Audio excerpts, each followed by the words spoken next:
welcome back to the channel. Welcome to today's video. Look what we have here, V4 Speciale. But today's video is all about this guy. We're on a beautiful 1999 Ducati 996. I've been wanting to get my hands on an older Ducati because they're just so unique, and I really want to feel the essence of where that V4 has come from. You've seen my reviews of the V4. Today is all about this bad boy.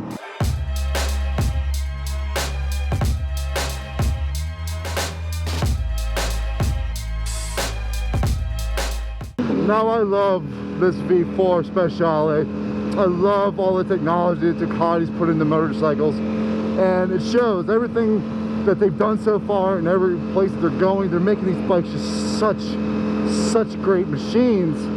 But it makes me wonder, have they gone so far away from the DNA and the essence that makes Ducati so great, at least to the person that enjoys the brand, and all this extra technology, but also trying to refine a bike that always had a little edge, a little rawness, all that character? Oh no, let's see, let's hop off this V4 Speciale and hop on to this bad boy. 1999 Ducati 996. It's so hard to say 1999 because we've been saying 2000 something, but it doesn't feel that old. Oh, the power isn't overwhelming by any means, and it handles.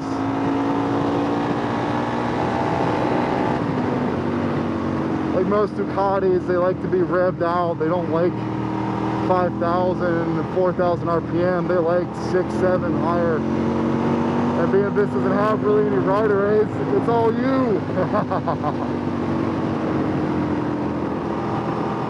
Oh, what an experience. There's no quick shifter auto blipper on this bad boy, so shifts come down to you. You have to rev match nicely. You have to click up, and you hear that beautiful clicking noise of that dry clutch, that iconic sound of Ducati. And this is a proper dry clutch, not one that was fitted to a modern bike. We get back on it. Again, the shifting's all you. Oh, the vibrations.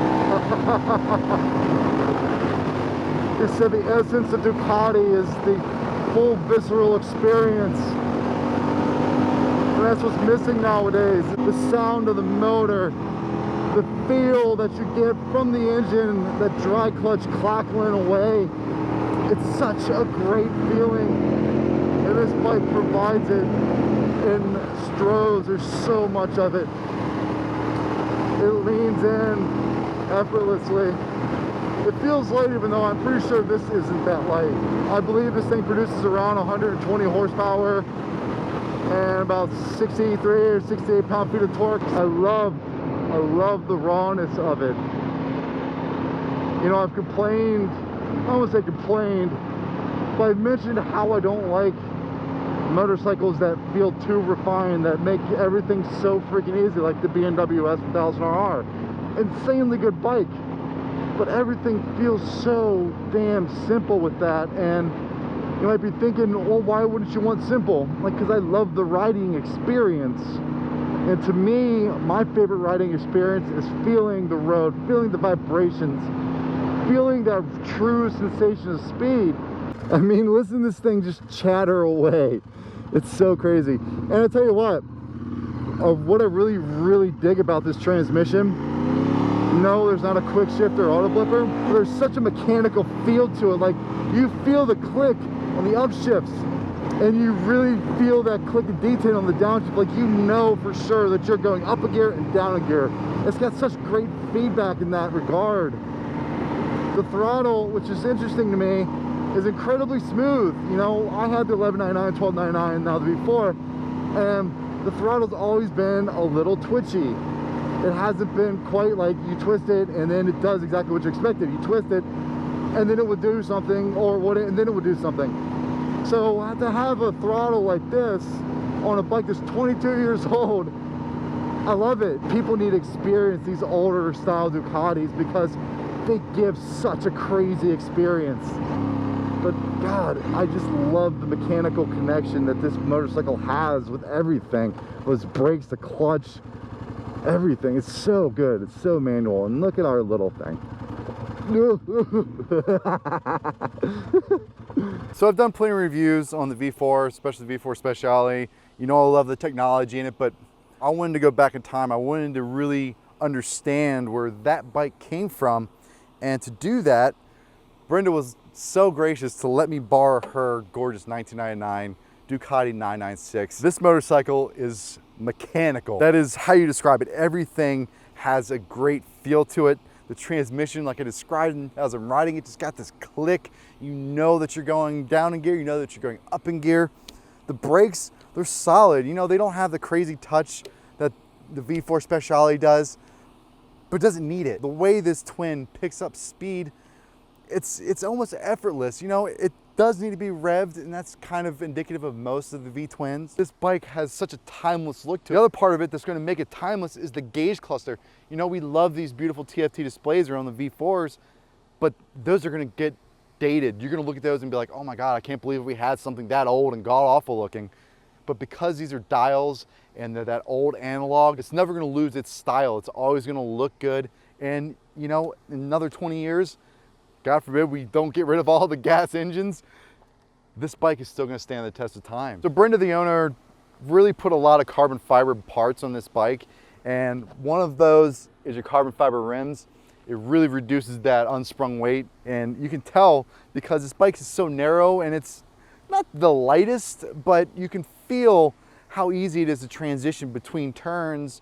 And I love these style of BST rims. They look so good on this bike. I don't think they look quite as good on the V4. It's not that style of motorcycle, but on this, adorned with all this carbon, absolutely stunning. The riding position's a little cramped. It's not meant for someone 6 foot. It's definitely meant for someone around 5'6", because you don't have a lot of real estate here. You're very wristy. You can feel you're up farther on your wrist when you're actually riding than with the V4, where you're a little farther back. You got a little more arm stretch with it and a little more real estate. And what I really enjoyed with the 996 is you feel like you're within the bike.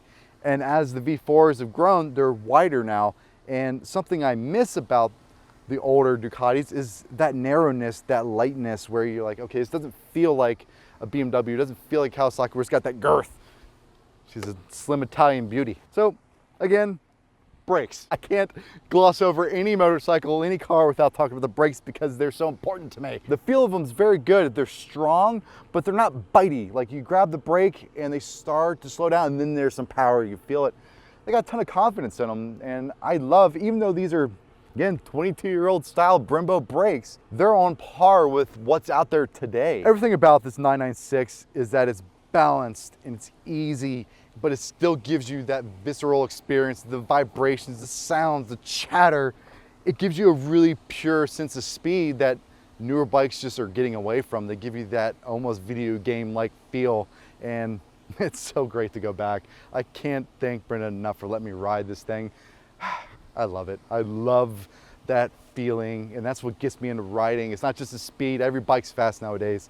What else does it give you? What character does it have?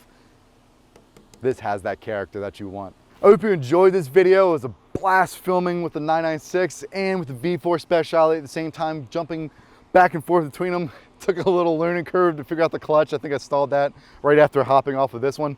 But man, what a fun time.